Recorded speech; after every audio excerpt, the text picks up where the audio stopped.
حضور سیدنا علی بن عثمان حجویری الغزنوی المعروف داتا گنج بخش رحمۃ اللہ علیہ کے یوم وصال کے موقع پر ان کی تعلیمات کا ذکر کر رہے ہیں، تو اسی مناسبت سے میں چند ایک گزارشات کشف المحجوب جو حضرت سیدنا علی بن عثمان حجویری علیہ الرحمہ کی کتاب ہے، اس میں سے چند تعلیمات بیان کر کے میں اپنی بات کو مکمل کر رہا ہوں۔ آپ غور کیجئے کہ لاہور میں بڑے بڑے بادشاہ مدفون ہیں، بڑے بڑے دانشور، مفکر اور بہت ایسی شخصیات جو جاہ و منصب اور اقتدار کے حامل تھے، آج ان کی قبروں کے نام اور نشان مٹ گئے، لیکن وہ عظیم المرتبہ شخصیت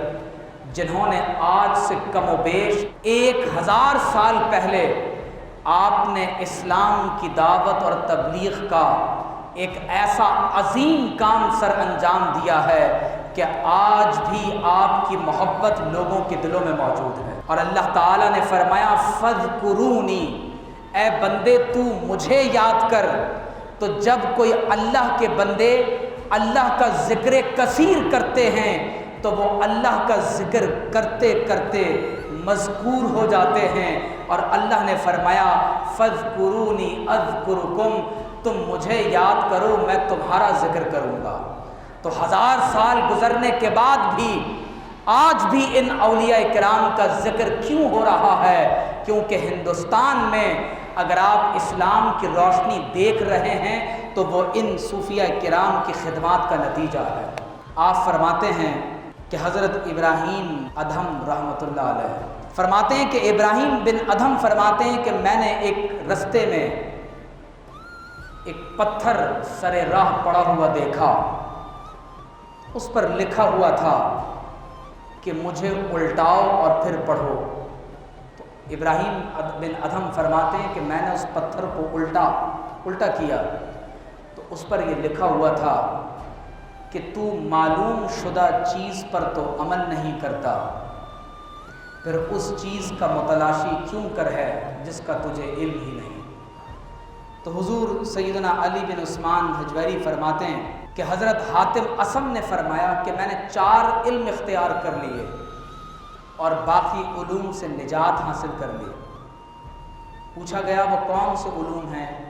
تو فرمایا پہلا علم یہ ہے کہ خدا کا مجھ پر جو حق ہے اسے میرے سوا کوئی اور ادا نہیں کر سکتا، میرے بجائے نماز کوئی اور پڑھ نہیں سکتا، تو جو خدا کا مجھ پر حکم ہے وہ میں نے ہی ادا کرنا ہے، تو لہٰذا میں اللہ کے حق کو ادا کرنے میں منہمک ہو گیا۔ فرمایا دوسرا علم یہ ہے کہ رزاق صرف اللہ ہے، رزاق صرف اللہ ہے، اور میری حرص اور ہوس سے اس میں اضافہ نہیں ہو سکتا، تو لہٰذا میں حرام کی طلب سے بے نیاز ہو گیا اور میں نے اپنے آپ کو رزق حلال میں مشغول کر لیا۔ اور فرمایا تیسری بات کا علم یہ ہے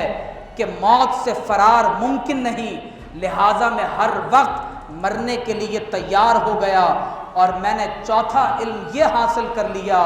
کہ ایک میرا آقا ایسا ہے جو ہر وقت میرے ہر علم اور فعل سے وہ بخوبی واقف ہے، لہٰذا میں نے اپنے اعمال کی طہارت پر خود کو متوجہ کر لیا۔ تو یہ 4 علم ایسے ہیں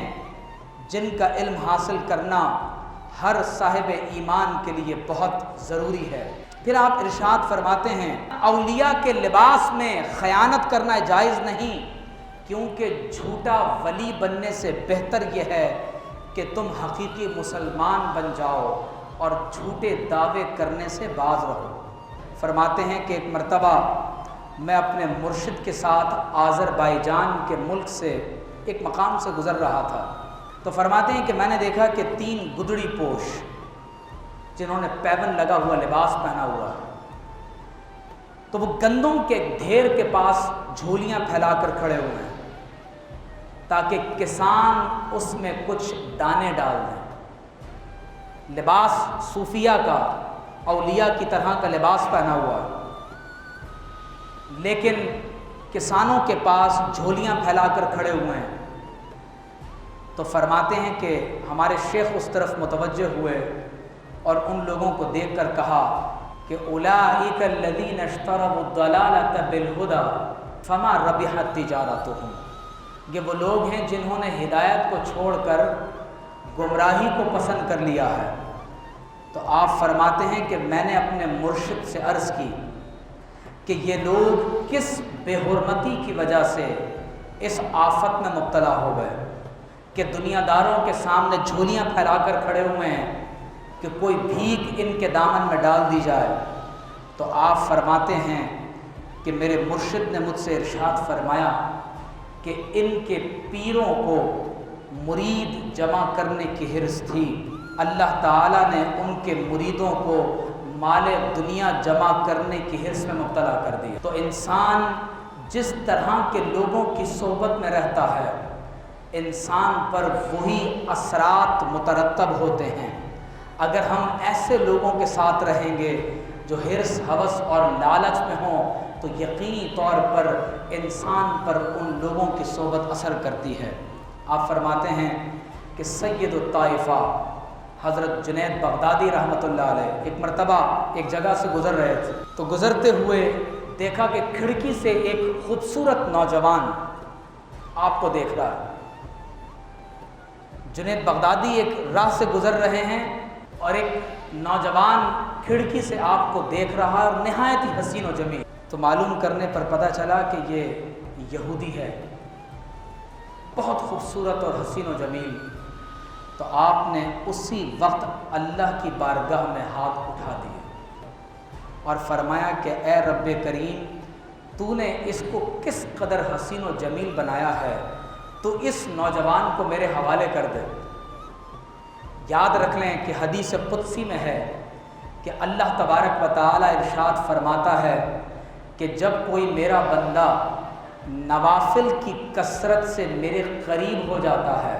تو فرمایا زبان اس کی ہوتی ہے لیکن قوت گویائی میری طرف سے عطا ہوتی ہے، آنکھیں اس کی ہوتی ہیں، بصارت میری طرف سے عطا کی جاتی ہے،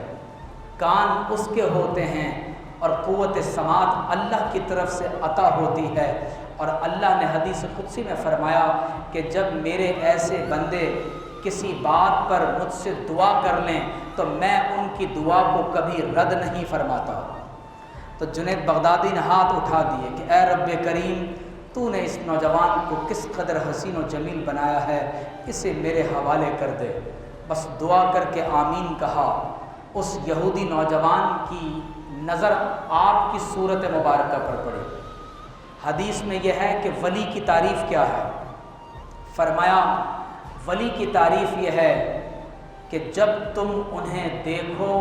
تو تمہیں اللہ کا ذکر یاد آ جائے، ان کی مجلس سے تمہیں اللہ کی ذکر کی نعمت نصیب ہو جائے۔ تو اب اس نوجوان کی نظر جنید بغدادی کے چہرے پر پڑی، تو اس نے اسی وقت ان کو دیکھا تو فدا ہو گیا، اپنے گھر سے نیچے اترا اور کہا کہ اے جنید بغدادی، مجھے کلمہ شہادت پڑھا کر محمد الرسول اللہ کا غلام بنا دیجیے صلی اللہ علیہ وسلم۔ دار اسلام میں داخل ہو گیا۔ تو دوستو بزرگوں، بالخصوص میں نوجوانوں سے یہ گزارش کر رہا ہوں کہ برے لوگوں کی صحبت کو چھوڑ دیں، برے دوستوں کی صحبت سے اجتناب کریں، اور ایسے برے کاموں میں مبتلا ہیں کہ جس کا نتیجہ انسان کو اللہ اور اس کے رسول علیہ السلام سے دور کرنے والا ہے۔ تو اس کا نتیجہ یہ ہوگا کہ دنیا میں ان برے لوگوں کی صحبت بالآخر ہمیں جہنم کی طرف لے جائے گی۔ ان اولیاء کا پیغام محبت یہی ہے کہ نیک مجالس کو اختیار کیا جائے، اللہ تبارک و تعالیٰ کے ذکر کے حلقوں کو اختیار کیا جائے۔